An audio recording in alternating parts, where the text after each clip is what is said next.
流感后咳嗽老不好，这个中成药是不错的选择。流感退了，烧也退了，唯独咳嗽像个固执的客人，久久不肯离去。这种咳嗽常伴有白稀痰，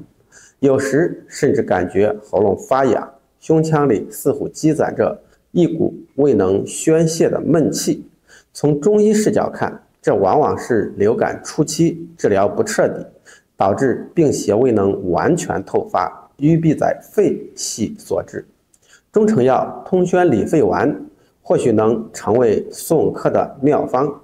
由紫苏叶、前胡、桔梗、苦杏仁、麻黄、甘草、陈皮、半夏、茯苓、栀壳、黄芩组成。外邪入侵时，我们身体的第一道防线肺首当其冲。肺为华盖，主宣发速降，负责气的升降出入。流感病毒这场外敌入侵会严重破坏我们的肺系统，导致肺气壅闭，宣降失常。麻黄被誉为发汗解表第一药，它能宣发肺气，打开紧闭的毛孔，让寒邪有路可退。紫苏叶既能散寒解表，又能行气宽中，它们的作用就是为我们淤闭的肺系统打开一扇窗，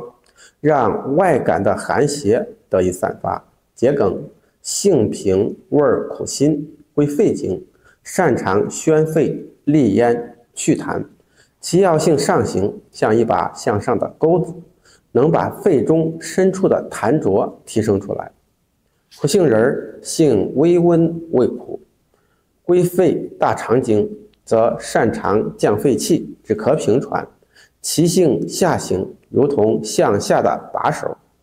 能将上逆的肺气平息下去。这一升一降，恢复了肺的宣发与速降功能。前胡则协助降气化痰，疏散风邪，使肺气更加通畅。